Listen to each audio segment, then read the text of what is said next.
और अपने मन को बुद्धि में विलीन कर दे, क्योंकि बुद्धि जो है ना उस मन को नियंत्रित करती है। जब हमारे अंदर प्रज्ञा बुद्धि प्रकट हो जाएगी, एक होश उत्पन्न होगा, एक जागरण उत्पन्न होगा ध्यान के द्वारा, ज्ञान के द्वारा, तो हमारे अंदर प्रज्ञा बुद्धि प्रकट होगी। फिर उस मन का भी विलीन हो जाएगा, मन भी उस प्रज्ञा बुद्धि में विलीन हो जाएगा। इसका अर्थ यह है कि जो हमारा मन फिर भविष्य काल की और भूतकाल की कल्पना नहीं करेगा, हमारा मन फिर वर्तमान में स्थिर हो जाएगा, वो वर्तमान में रह के कार्य करेगा। तुम अपने मन बुद्धि का उपयोग करोगे, फिर मन बुद्धि जो है ना तुम्हें अपने अनुसार नहीं चलाएंगे, ये तुम्हारे गुलाम थे और फिर गुलाम ही बनेंगे।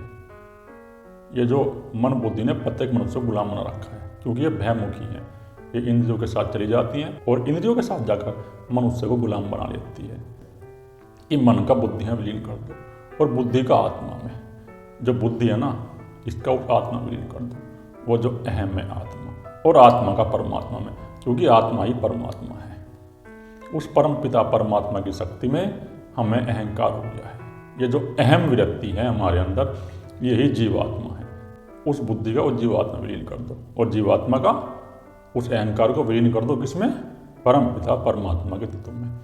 जैसे ही तुम अपने अहंकार को उस परम पिता परमात्मा के तत्व में विलीन कर दोगे तो तुरंत ही अहंकार तुम्हारा नष्ट हो जाएगा, और अहंकार नष्ट हुआ तो वो तत्व प्रकट हुआ।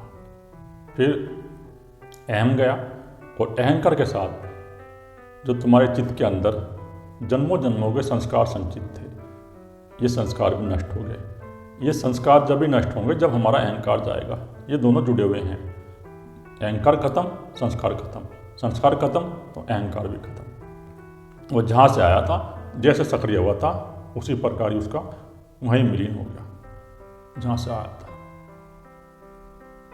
जिस प्रकार जल लाता है और फिर जल को जल में विलीन कर दो, तो उसी प्रकार ये अहंकार है, ये परमपिता परमात्मा के शक्ति से प्रकट है।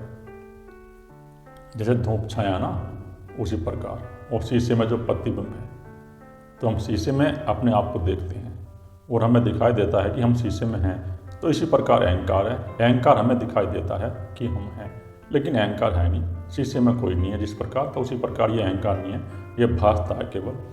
और ये भासने के कारण नए नए शरीर में प्रकट होता रहता है, ये जो हमारा अहंकार है।